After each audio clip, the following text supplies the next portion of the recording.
श्रीमद्भगवद्गीतासूपनिषत्सु संहितायाम् अथ पञ्चदशोऽध्याय ऋषिऊचु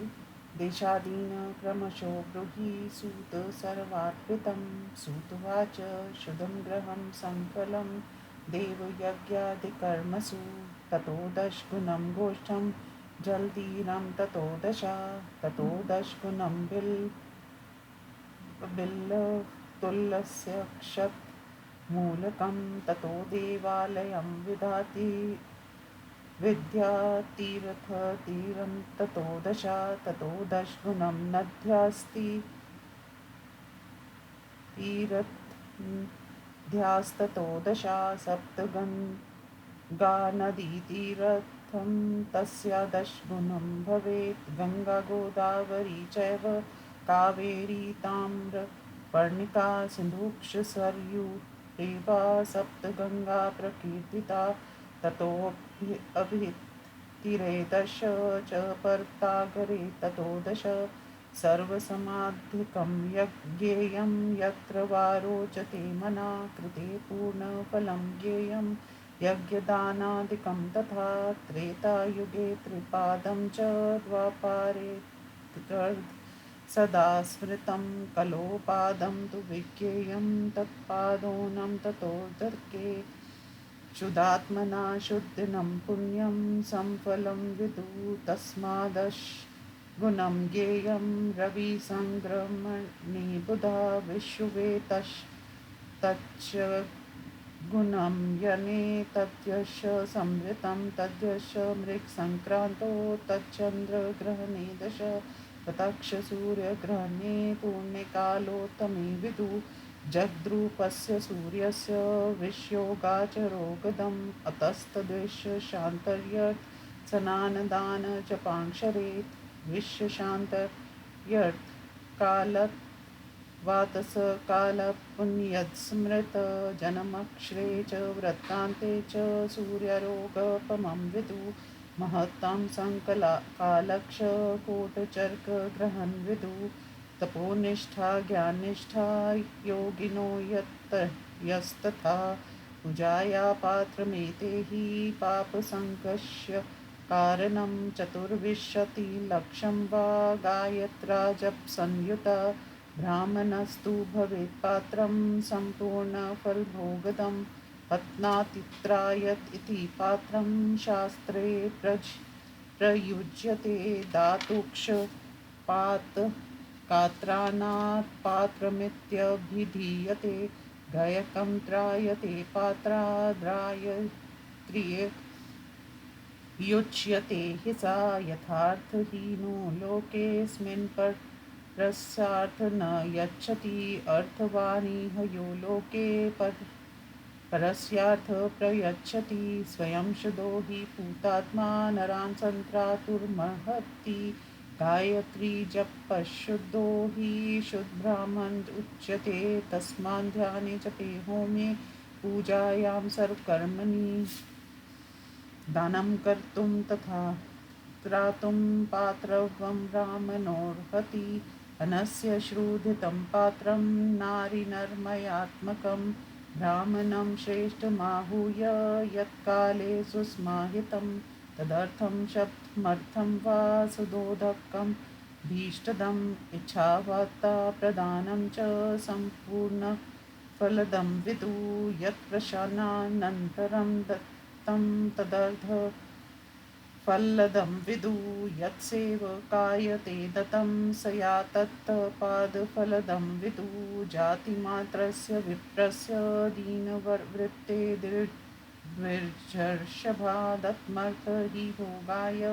भूलोके दशवार्षिकं वेदयुक्तस्य विप्रस्य स्वर्गे हि दशवार्षिकं गायत्री जपयुक्तस्य सत्यं हि दशवार्षिकं विष्णुभक्तस्य विप्रस्य दत्तं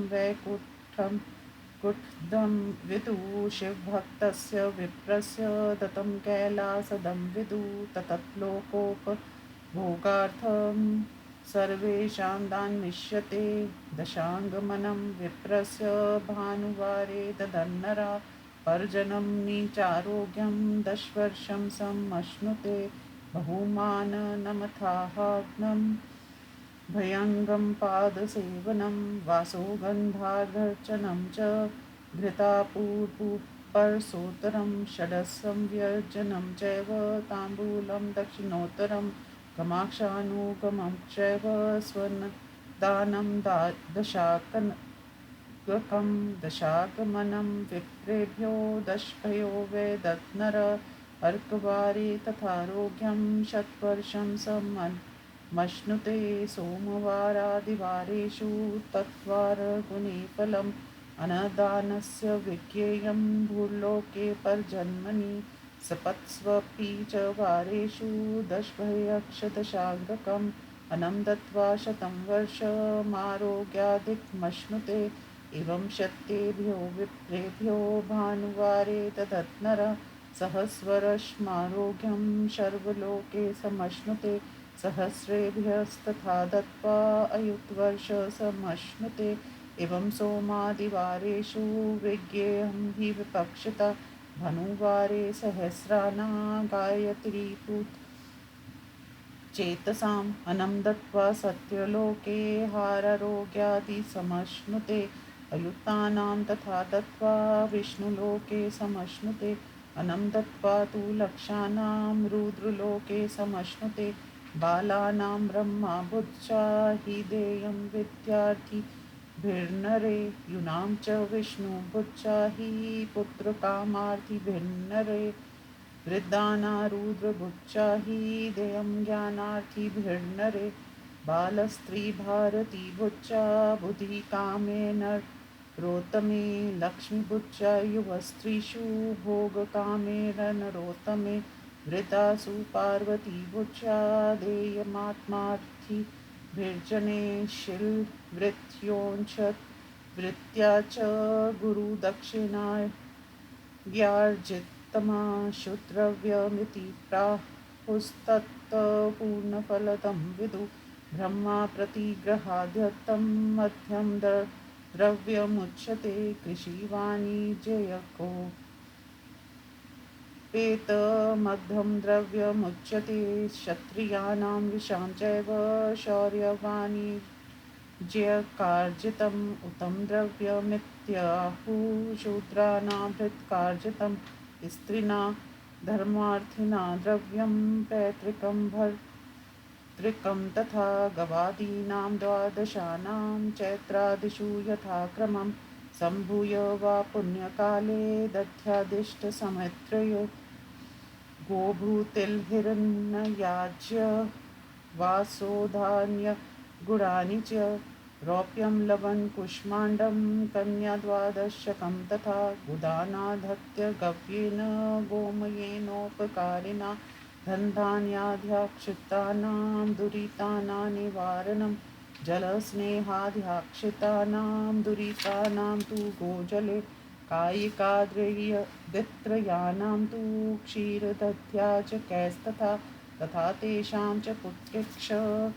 विज्ञेया हि विपिक्षिता बुधानं तु प्रतिष्ठार्थमिहुचामुत्र च द्विजा तिलदानं बलार्थी सदा मृत्युञ्जय वितु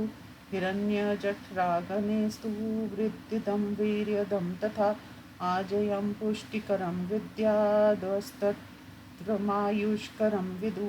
धान्यमन्समृद्ध्यर्थमधुराहारदं गुडं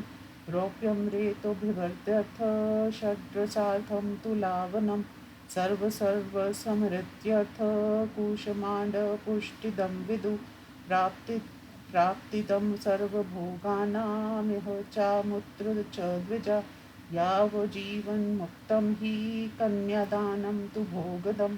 पंसमात् साम्रक् पित्थानां दीक्षानां फलमेव च कद्यल्याधौषधीनां च फलं गुल्मोदकं तथा माषधीनां च मुत्कानां फलं शाकादिकं तथा मरीचिस्सर्षपाद्यानां शाकोपकरणं तथा यदृतो यत्फलं सिद्धं तद्येयं हि विपिक्षिता चित्रादिन्द्रियतृप्तिक्ष सदा देया विपिक्षिता शब्दादिदश भोगार्थदिगादीना च तुष्टिदा वेदशास्त्रं समादाय बद्धत्वा गुरुमुखात् स्वयं कर्मणा फलमस्तीति बुद्धिरास्तिक्यमुच्यते। बन्धुराज भयात् बुद्धि श्रद्धा सा च कनीयसी। सर्वभावे दरिद्रस्तु वाचा वा कर्मणा जयजेत्। वाचिकं यजनं विद्यान् मन्त्रस्तोत्र जपादिकं तीर्थयात्रा व्रताधरं हि कायकं यजनं विदु। येन केनाप्युपायेन हालपं वा यदि वा बहु देवतापर्णभुक्ता च कृतं भोगाय कल्पते। तपश्चर्या च दानं च कर्तव्यमुभयं सदा प्रतीक्षं प्रदातव्यं स्ववर्णगुणशोभितं। दिवाना तृप्तये यर्थं सर्वभोगप्रदं बुधे। इहामुत्रोतं जन्म सदा भोगं लभेद्बुधः। ईश्वरापर्णबुद्धा हि कृत्वा मोक्षफलं लभेत्। य इमं पठति ध्यानं य शृणोति सदा नरः तस्य वै धर्मबुद्धिक्ष ज्ञानसिद्धिः प्रजायते। इति श्रीशिवमहापुराणे प्रथमायां बुद्धेश्वरसंहितायां देशकालपात्रादिवर्णनं नाम 15 अध्यायः।